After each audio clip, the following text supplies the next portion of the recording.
Media में वो ताकत होती है जो झूठ को सच और सच को झूठ साबित कर दे। मैल्कम ने तो यहाँ तक कहा है कि मीडिया में वो ताकत है जो दोषी को निर्दोष और निर्दोष को दोषी साबित कर दे। सोचिए, भारत की जातिवादी मनुवादी मीडिया ने किस तरह से लगातार लोगों को बताया कि कुंभ में सब कुछ ठीक है, सारा इंतजाम चाक चौबंद है। खुद योगी आदित्यनाथ जी ने कहा कि 40 करोड़ लोग आएंगे इसका अनुमान है, लेकिन 100 करोड़ की तैयारी है।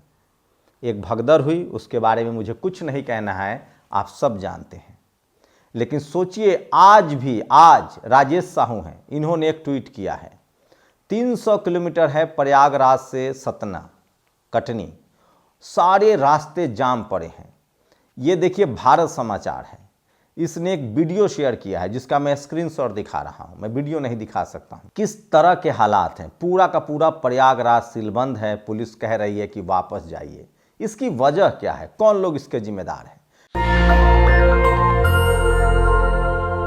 नमस्कार, मैं शंभू कुमार सिंह और आप देख रहे हैं नेशनल दस्तक। सोचिए, आस्था के नाम पर क्या गरीब लोगों के साथ मजाक चल रहा है, क्या उनके साथ खिलवाड़ हो रहा है, क्या उनके जानों के साथ खिलवाड़ हो रहा है, क्या उनके साथ इमोशनल ब्लैकमेल हो रहे हैं, क्या उनके आस्था का मजाक उड़ाया जा रहा है। आप सोचिए, चंद्रशेखर आज़ाद ने इसीलिए कहा था कि 7,500 का बजट है, मतलब 7500 रुपये का बजट है, 7500 करोड़ रुपए का। ये लोकसभा में चंद्रशेखर आज़ाद ने कहा था। लेकिन सोचिए, इतना बजट होने के बावजूद किस तरह की अव्यवस्था है। ये राजेश साहू हैं, ये दैनिक भास्कर के रिपोर्टर हैं। ये कह रहे हैं कि कटनी से प्रयागराज की दूरी 300 किलोमीटर है, लेकिन हर जगह जाम लगा हुआ है। ये भारत समाचार है, ये यूपी का सबसे बड़ा बेस चैनल है। ये तमाम तस्वीरें स्क्रीनशॉट के जरिए देखिए किस तरह के हालात हैं। यही नहीं, नदी की क्या हालत हो गई सो देखिए। ये गंदगी का स्क्रीनशॉट देखिए, किस तरह से पॉलीथीन तैर रहा है, किस तरह से अव्यवस्था का आलम है। लेकिन आप इस पर बात कर देंगे तो देशद्रोही घोषित कर दिए जाएंगे। हम किसी के आस्था के साथ खिलवाड़ नहीं कर रहे हैं, लेकिन जब आस्था के साथ खिलवाड़ हो तो ये खबर तो है एक पत्रकार के तौर पे। सोचिए, देश भर में मीडिया ने किस तरह से खबर चलाया, किस तरह से धीरेन्द्र शास्त्री ने कहा कि जो कुंभ नहीं आएगा वो देशद्रोही है। सोचिए, इस देश में जस्टिस काटजू, पूर्व सुप्रीम कोर्ट के पूर्व जज तंज करते हैं। इस देश के लोगों को रोजी रोटी नहीं चाहिए, इस देश के लोगों को घर नहीं चाहिए, इस देश लोगों को नौकरी नहीं चाहिए, इस देश के लोगों को न्याय नहीं चाहिए, इस देश के लोगों को सिर्फ कुंभ नहाने दीजिए, गंगा स्नान चाहिए। मैं ऐसा भी नहीं कह सकता हूँ। मैं जानता हूँ इस देश के 90% हिंदू जो SC ST OBC हैं वो लाचार हैं, बेबस हैं, गरीब हैं। हम उनको एक दिन में नहीं बदल सकते, क्योंकि उनको एजुकेशन से दूर रखा गया है, उनको बिजनेस और व्यापार से दूर रखा गया है। इन्हीं लोगों के लिए ज्योतिबा फुले ने कहा था, विद्या बिन गति गई, गति बिन मति गई, मति बिन व्यापार गया, व्यापार बिना तुम शूद्र कहलाए। सोचिए, मैं जानता हूं जो हमारे समाज के लोग हैं, मैं जिस कम्युनिटी में पैदा हुआ हूं, बहुजन समाज का हिस्सा हूं, मुझे पता है हम लोग पहली पीढ़ी हैं जो पढ़े लिखे हैं। हमारी नस्लें अमेरिका नहीं जा पाई है, यूरोप नहीं जा पाई है, लंदन इंग्लैंड नहीं जा पाई है।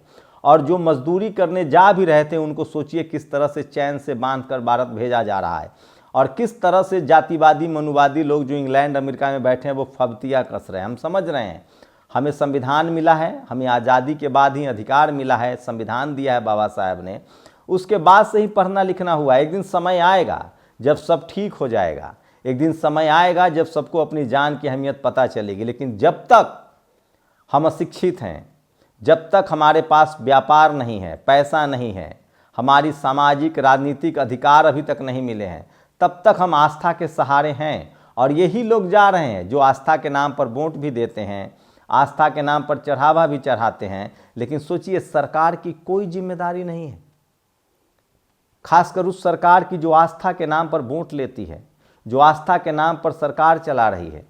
क्या आप उनसे संतुष्ट हैं? क्या एक कुंभ का इंतजाम नहीं किया जा सकता था? क्या मैनेजमेंट नहीं हो सकता था? गरीब लोग कौन लोग हैं? दलित हैं, पिछड़े हैं, किसान हैं, आदिवासी हैं, अल्पसंख्यक हैं, जो आस्था की वजह से उनके पास कुछ नहीं है, उनके पास ज़मीनें नहीं हैं, नौकरी नहीं है, रोज़गार नहीं है, वो लंदन अमेरिका नहीं रहते हैं, वो मीडिया में नहीं है, जुडिशियरी में नहीं है, कॉलेज यूनिवर्सिटी नहीं है, ब्यूरोक्रेसी में नहीं है, बिजनेस में नहीं है, स्पोर्ट्स में नहीं है, सिनेमा में नहीं है। मुझे नहीं पता ये सच है या झूठ है, एक कहावत है, कबीर के ज़माने से। सोचिए, लाचार बेबस जो लोग होते हैं वो आस्थावान होते हैं, उनको भरोसा होता है। क्या उनकी आस्था से खिलवाड़ होना चाहिए था? क्या यूपी की सरकार इतना इंतजाम नहीं कर सकती थी कि उनको आराम से आने जाने का मौका दिया जाए? 20-20 किलोमीटर लोग पैदल चल रहे हैं। अभी भी सोशल मीडिया पर वायरल हो रही है तस्वीरें। लोग अपनों को ढूंढ रहे हैं जो खो गए हैं। लोग लाचार हैं, बेबस है, लेकिन सोचिए, ये आस्था के नाम पर उनका शोषण हो रहा है। ये जो सरकार है उसको समझना चाहिए और इस पर कोई बात करने के लिए तैयार नहीं है। सवाल है कि जो इतना मोटा बजट था वो आखिर कहाँ चला गया, वो किसके हिस्से में चला गया, क्यों नहीं सारा इंतजाम हो पाया? मैं आपको वही सारी खबरें बताऊंगा जो लोग सवाल। सोचिए, स्क्रीनशॉट देखिए। अभिमन्यु सिंह जर्नलिस्ट ने ट्वीट किया है, पवित्र मन स्वच्छ विचार के साथ गंगा जी में स्नान करना चाहिए। क्या गंगा मैया उन्हें माफ़ करेगी जिन्होंने साफ सफाई के नाम पर हजारों करोड़ का बजट निकाला है? सोचिए किस तरह के हालात हैं, आप कल्पना कर सकते हैं। अखिलेश यादव ने ट्वीट किया है, महाकुंभ के अवसर पर उत्तर प्रदेश में वाहनों को टोल मुक्त किया जाना चाहिए। इससे यात्रा की बाधा भी कम होगी और जाम का संकट भी। जब फिल्मों का मनोरंजन कर मुक्त किया जा सकता है तो महाकुंभ के महापर्व पर गाड़ियों को कर मुक्त क्यों नहीं किया जा सकता है? ये तस्वीरें अखिलेश यादव ने शेयर किया है। सोचिए किस तरह के जाम लगे हुए हैं टोल टैक्स पर। महाकुंभ के अवसर पर उत्तर प्रदेश में वाहनों को टोल मुक्त किया जाना चाहिए, इससे यात्रा की बाधा भी कम होगी। ये गाड़ियों का लंबा जनसैलाब दिख रहा है, उन्होंने ट्वीट किया है, जो सोशल मीडिया पर वायरल है। आप कल्पना कर सकते हैं कि लोगों को क्या क्या झेलना पड़ रहा है। कटनी से प्रयागराज की दूरी 300 किलोमीटर है। हालात यह है कि इस रास्ते पर जगह जगह जाम है। अब तो स्थिति यह हो गई है कि पुलिस लाउड स्पीकर के जरिए लोगों से अपील कर रही है कि आप प्रयागराज मत जाइए, घर वापस चले जाइए, कुछ दिनों बाद जाइएगा। हमारी भी अपील है, हो सके तो आप भी मत जाइए, 15 फरवरी के बाद आने के बारे में सोचिएगा। इस तरह के बदइंतजामी है, इस तरह की भीड़ है। इतने लोगों के मारे जाने के बाद भी निष्ठुर निर्मम लोग महाकुंभ में आए श्रद्धालुओं को उनके हाल पर छोड़ दिए हैं। उन्हें शर्म आनी चाहिए। महाकुंभ में दुर्दशा की जिम्मेदार सरकार आखिर क्यों मौन है? ये भारत समाचार की खबर है और सोचिए, मैं विस्तार से पढ़ दे रहा हूँ। प्रयागराज शहर और कुंभ मेला क्षेत्र में सभी एंट्री पॉइंट बंद कर दिए गए हैं। लाखों श्रद्धालु जहाँ हैं वहीं थम गए हैं। भयंकर भीड़ और उत्पीड़न की भयंकर बदइंतजामी है। 20-20 किलोमीटर पैदल चलने के बाद भी कुंभ क्षेत्र में एंट्री नहीं हो रही है। श्रद्धालुओं को जानकारी देने वाला कोई नहीं है, किसी के पास कोई जानकारी नहीं है कौन सा रास्ता खुलेगा और कब तक बंद होगा। कुंभ में तैनात 2 IPS अधिकारियों ने पूरी व्यवस्था को अपना निजी जागीर बना ली है।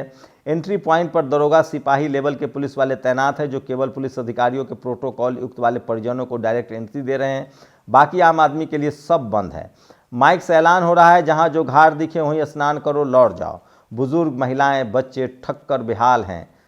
पानी पीने तक की व्यवस्था नहीं है। सबसे नारकीय स्थिति नागासुकी मंदिर के पास की है, वहाँ बंदजामी सबसे चरम पर है। आम आदमी के लिए कुंभ क्षेत्र में घुसना ही दिवा स्वप्न हो गया है। शासन स्तर पर कोई मॉनिटरिंग नहीं होने से पूरी मेला में ध्वस्त पड़ गई है। ये मैं नहीं कह रहा हूँ, ये भारत समाचार के ट्विटर हैंडल पर लिखा गया है, जिसको मैं सिर्फ पढ़ के बता रहा हूँ और आप इसी से अंदाज़ा लगा सकते हैं। मैं ये बात इसलिए कह रहा हूँ कि नेशनल दस्तक के बहुत बड़ा एक दर्शक वर्ग है जो दलित, पिछड़े, आदिवासी, किसान, हिंदू हैं।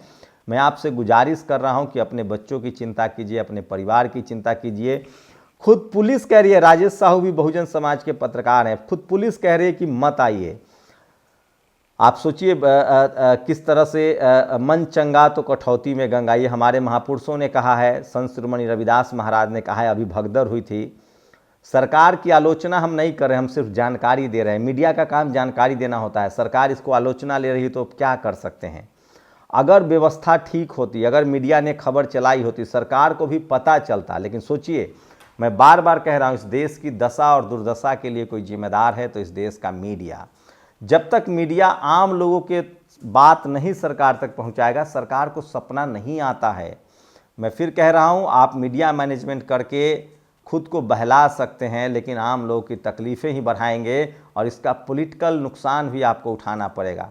हम लोग इसलिए ये बात आप तक पहुंचा रहे हैं कि मुझे शोषित वंचित समाज से हम लोग हैं, हम जानते हैं लोग अपनी ज़िंदगी भर की कमाई, अपनी मेहनत की कमाई, लोग अपने बच्चों, परिवार के साथ वो आस्थावान हैं, उनकी आस्था है, उनके पास कुछ नहीं है आस्था के अलावा, भरोसे के अलावा। वो उसी के सहारे लंबी लंबी दूरी करके वहाँ जाते हैं और अगर उनके साथ कोई अनहोनी होती है तो कितना मुश्किल होता होगा। इसलिए मैं कह रहा हूं कि जो व्यवस्थापक है उनको व्यवस्था करनी चाहिए। आखिर आप ही ने मीडिया के जरिए अपना महिमा मंडन करवाया है, कुंभ का प्रचार प्रसार करवाया है, लोग आ रहे हैं, तो इंतज़ाम भी सरकारी बेहतर होना चाहिए था। आप लोग अपनी प्रतिक्रिया जरूर दीजिए। शुक्रिया। नेशनल दस्तक की आपसे गुजारिश है कि अगर इसको बचाना चाहते हैं तो नेशनल दस्तक को सब्सक्राइब करने के लिए रेड कलर के सब्सक्राइब बटन को दबाएं, फिर बेल आइकन की घंटी दबाएं।